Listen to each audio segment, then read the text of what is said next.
They call him Africa's Che Guevara. His name was Captain Thomas Sankara. You may have not heard of him before, but you'll definitely remember him after you hear his story.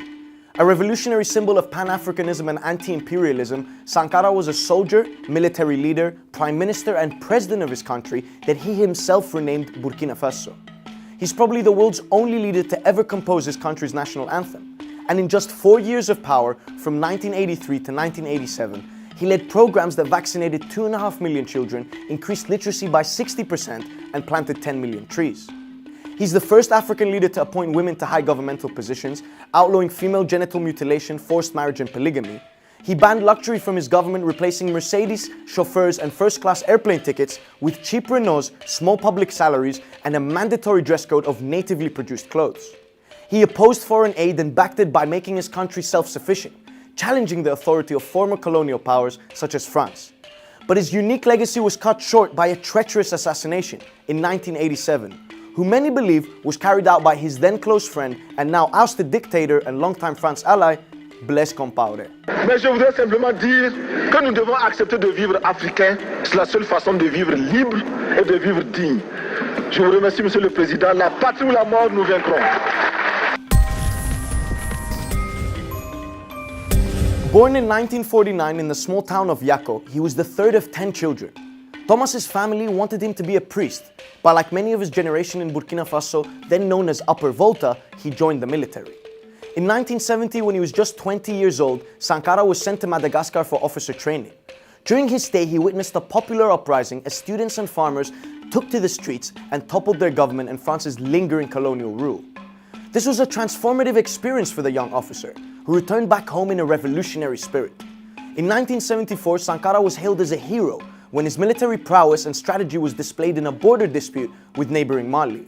Sankara's star rose. He was outspoken, he maligned the corrupt, and wanted his country to be less dependent on former colonial powers. This put him at odds with the ruling elite, leading to his arrest on several occasions during the 1970s. But Sankara's popular support meant that he could not be ignored, and after rising through the ranks for more than a decade, in 1983 he was appointed Prime Minister of Upper Volta by President Jean-Baptiste Ouédraogo, who came to power a year earlier in a coup. However, a few months later, Ouédraogo fired him and placed him under house arrest. But soon, the people of Upper Volta started revolting. Mass protests ensued in the capital Ouagadougou, and the government ground to a halt, sparking the country's fourth coup in 17 years, led by Sankara's close friend and comrade, Blaise Compaoré. Sankara was free and now president of his country at only 33 years of age. Je me retrouve un peu comme un cycliste qui grimpe une pente raide, qui a à gauche, à droite des précipices. Il est obligé de pédaler, de continuer de pédaler, sinon il tombe. Alors pour rester moi-même et pour me sentir moi-même, je suis obligé de continuer dans cette lancée-là. As a young leader, Sankara cast himself as a symbol of a proud and young Africa. Good-looking with a beaming smile and a love of sports, he was a heartthrob president. And among other things, he was an accomplished guitarist, often spotted at night jamming with musicians. But he was also a conscientious, disciplined military man, frequently dressed in army attire with a mother-of-pearl pistol tucked into his belt, a gift from North Korean leader Kim Il-sung. But it wasn't just an image or a myth. His accomplishments speak for themselves. From 1983 to 1987, he did the following. He rid his country of its colonial name Upper Volta and renamed it Burkina Faso, which means the land of upright men, in Maore and Douala, the two major native languages of the country.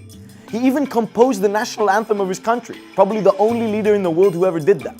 On the ground, he vaccinated 2.5 million children against meningitis, yellow fever and measles in a matter of weeks.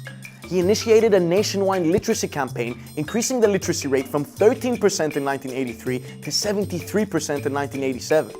He also stopped foreign aid to his country.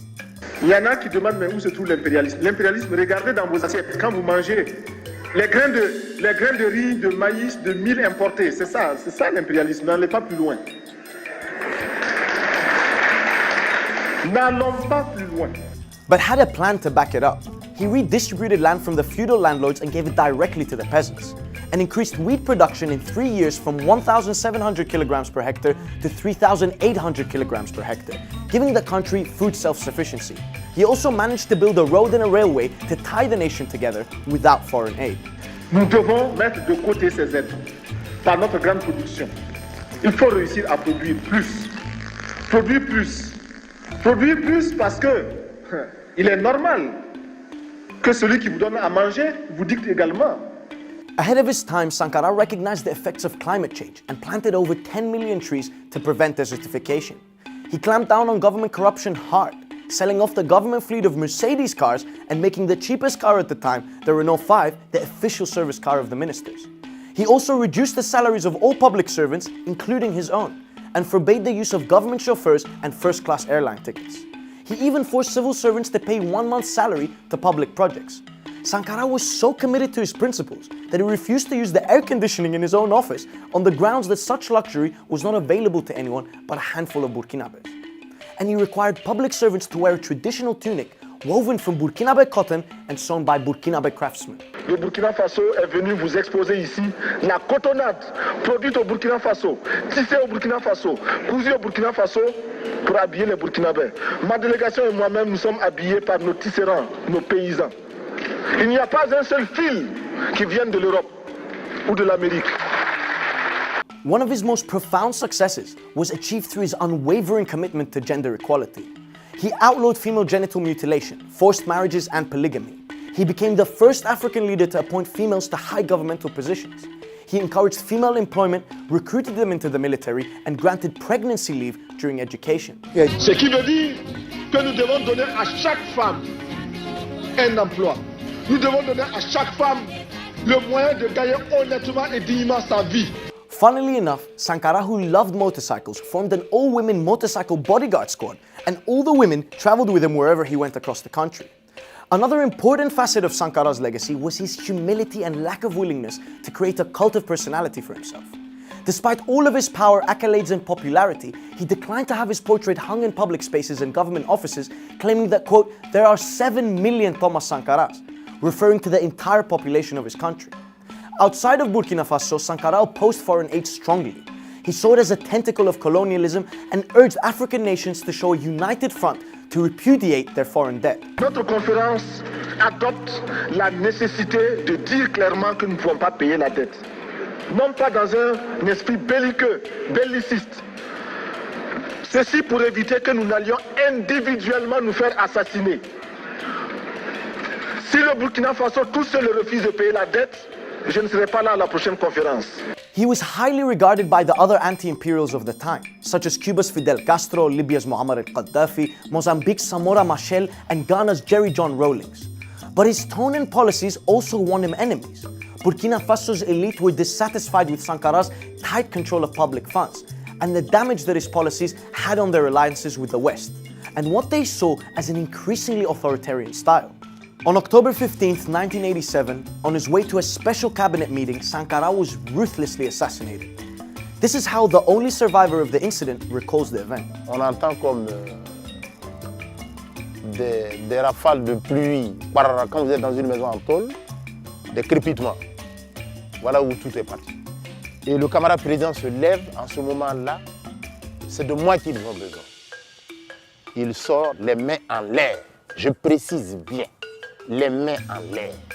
The putschists also killed Sankara's entourage. All fingers pointed to his close friend and the man who once led a coup to install him, Blaise Compaoré, who now declared himself president of the country but denied any involvement in Sankara's murder. D'avoir perdu un ami, bien sûr. Et un regret aussi qu'à un moment de sa vie, il ait pensé à nous liquider. Dommage. Sankara was just 37 years old.